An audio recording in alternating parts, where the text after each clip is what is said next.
বলছেন আমার নবী তোমাদের মধ্যে হাজির রয়েছে। তারা আমাদের এই কথা বিশ্বাস হয় কি হয় না? অনেক এরারে আল্লাহ অন্ধ বানাইছে, এরা দেখে না।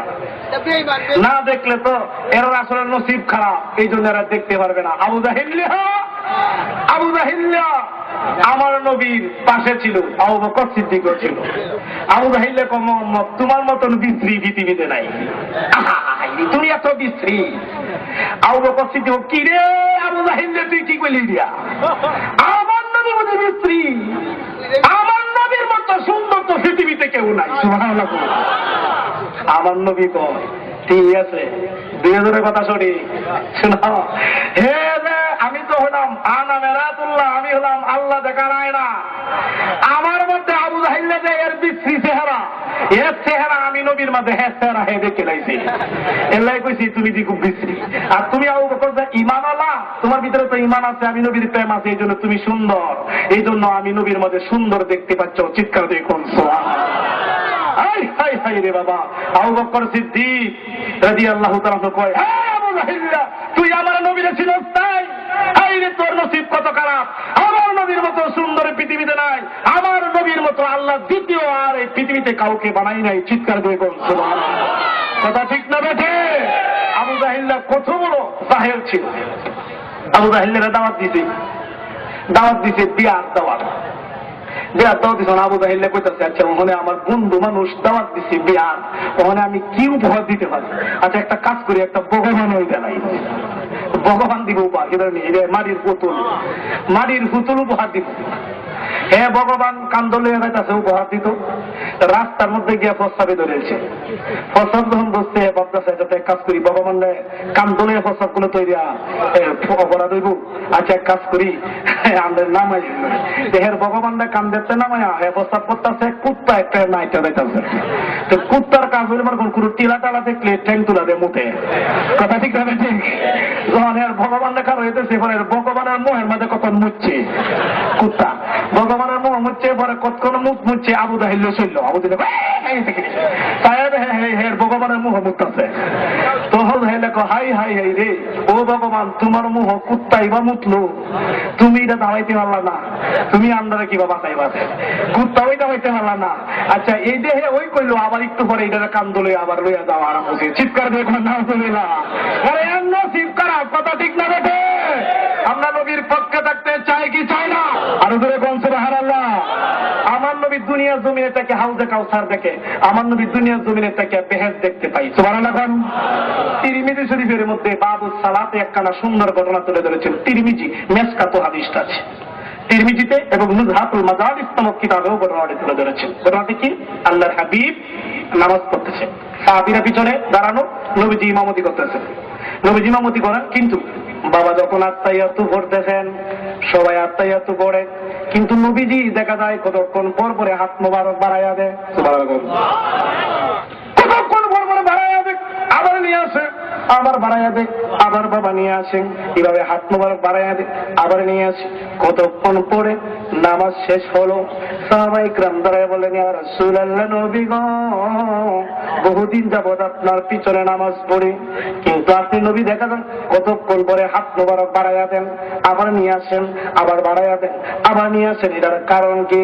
আল্লাহর নবী কয় ইন্নী আরা মালা তারুন ইসমু মালা তাসমাউন, আমি নবী তো শুনি রে তোমরা তা শুনো না, আমি নবী যাহা দেখি তোমরা তাহা দেখো না। সাহাবায়ে কেরাম বললেন জি ইয়া রাসূলুল্লাহ আপনি কেন হাত মোবারক বাড়াইয়া দেন? আমার আপনার নবী কয় সাহাবীরা রে কেন আমি নামাজের মধ্যে বারবার হাত মোবারক বাড়াইয়া দিই? শুনো, আমার দিকে নজর করেছেন, কেন নবীজি হাত মোবারক বাড়াইয়া দেন? কি বলেন নামাজের মধ্যে হাত মোবারক কেন নবী বাড়াইয়া দেন? নিশ্চয়ই এটার মধ্যে কারণ আছে কি নাই? বলুন আছে কি নাই? আমার ওয়াজকে আপনারা বুঝতেছেন নি? নবীজি বারবার হাত মোবারক বাড়াইয়া দেন কেন? সাহাবীরা প্রশ্ন বলেন ইয়া রাসূলুল্লাহ এমন নামাজ তোর কোন দিন দেখি নাই, আপনি বারবার হাত মোবারক বাড়াইয়া দেন, এটার কারণ কি? এই মুহূর্তে আল্লাহর নবী বললেন কেন আমি নামাজের মধ্যে বারবার হাত মোবারক সামনে নিয়ে যাই? শোনো শোনো শোনো, আমি নামাজের মধ্যে থাইকা দেখতেছি, নামাজের মধ্যে থাইকা দেখতেছি বেহেশত দেখতেছি, ও হাই রে বেহেশত দেখতেছি। নামাজের মধ্যে যখন আত্তাহিয়াতু পড়ি তখন আমার চোখের সামনে বেহেশত বেশি উঠলো। আমি বেহেশত দেখতে পেলাম। তখন আমি নবী নামাজের ভিতর থেকে বেহেশতের ভিতরে আমি একটা ফলের বাগান দেখতে পেলাম। এই ফলের বাগানের মধ্যে একটা আঙ্গুর ফলের থোকা দেখতেছি। কতক্ষণ পরে পরে আঙ্গুর ফলের থোকা, পাকা আঙ্গুর, পাকা আঙ্গুর।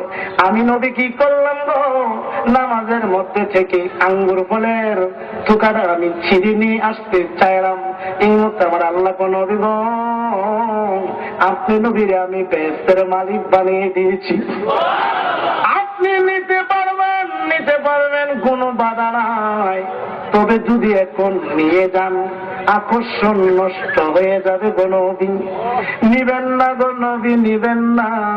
নিতে পারবেন, তবে যদি একটা আঙ্গুর ফলের থোকা আপনি ছিঁড়ে নিয়ে যান, আপনার যত উম্মত আছে গো, কিয়ামতের পর্যন্ত যত উম্মত হবে সবাই যদি আঙ্গুর ফল খায়, কিয়ামতের পর্যন্ত এই আঙ্গুর ফল খায়া শেষ করতে পারবে না। আর যেরকম সুবহানাল্লাহ। নবী কো, আমি তো আঙ্গুর ফলের থোকা আনতে চাইতেছি, দেখুন সুবহানাল্লাহ। কয়া রাসূলুল্লাহ, আমনে আঙ্গুর ফল দেন, শুধু আঙ্গুর ফল নাই, আমি দয়াল নবীর জন্য সমস্ত পৃথিবী আমার দুই নয়নের সামনে। কি বলেন, আমরা কি নবীর সামনে আছি কি নাই? আমাদের কি নবী দেখে কি দেখে না? শুধু দেখেই না, আল্লাহ নবী সশরীরে হাজির হয় না। বেড়া গুলা যায় না, উট গুলা যায় না, দুম্বা গুলা যায় না। যায় না কেন? আমার নবী বলেন, ও পশুরা তোরা যাস না কেন? আমার মালিক আজকে পাহাড়ের টিলার মধ্যে বসে আমার ইন্টারভিউ নিচ্ছেন, আমি কি সঠিক মতে ডিউটি করে গেলাম? ছাগলের দলের রে তোরা যাস না কেন রে ছাগলের দল? ছাগল তো যায় না। ছাগলের পিছনে গিয়ে আল্লাহর নবী ঠেলা দিচ্ছেন, এরপরও ছাগল যায় না। কিন্তু ছাগলের চোখের দিকে যখন আল্লাহর নবী নজর করে চান, সেই দেখতেছেন বাবা বিনায়া বিনায়া কাঁদতেছে, পানি পড়তেছে।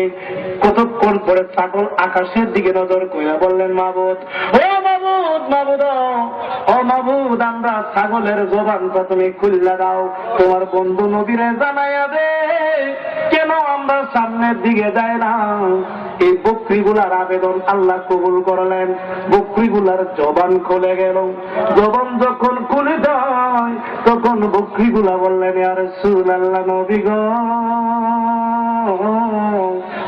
নবী, আপনি নবীদের জাহিরি বেশে রাখালির বেশে রাখাল করতেছেন, আপনি নবীদের রাহমাতাল লিল আলামিন, এটা কেউ চিনে নাই, আমরা বকরির দলে চিনে ফেলেছি।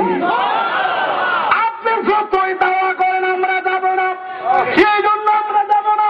যদি আমরা ছাগল খায়ের ভয়া জানোয়ার সামনে থাকি আর আপনি রাহমাতাল লিল আলামিন নবী পিছনে থাকেন, আমরার বেয়াদবি হবে গো নবী। কাজেই আপনি আমাদের কি ধাওয়া করবেন না, মেহেরবানি করে ও নবী আপনি আমাদের সামনের দিকে যেই দিকে যাবেন গো সেই দিকে আমরা ছাগল গুলা এমনিতে যাইতে থাকি। ছাগলে নবী ছিলেন, আর আজকে এই মৌলবীর একটা ছাগলের জ্ঞান ভঙ্গ নাই। কথা ঠিক না বেটে? ছাগলের কাছ থেকে শিক্ষা করা উচিত। ছাগলের নবী ছিলেন, আর এত বড় দাঁড়িয়ে 11 রাত বড় ভাগ্যী মানুষ দেখো নবী বলে আমরা নতুন মানুষ। আর জুড়ে কথা না, যে নবী কবরে হাসরে মিজানে থাকবেন, চলুন বাবা সেই নবীর একটু দাঁড়ায়া সালাম দাঁড়াইয়া নবী আয়া রাসূল সালাম আলাইকা, আয়া হাবিব সালাম আলাইকা,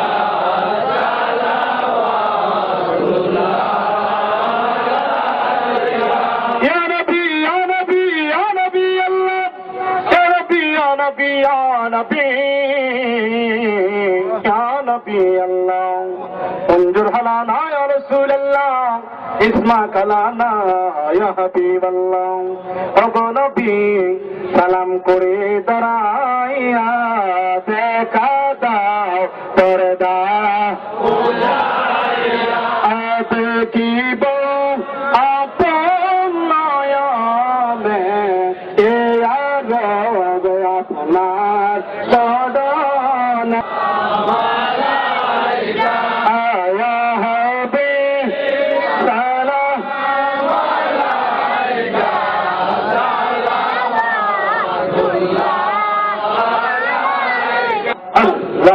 আল্লাহ আল্লাহ আল্লাহ আল্লাহ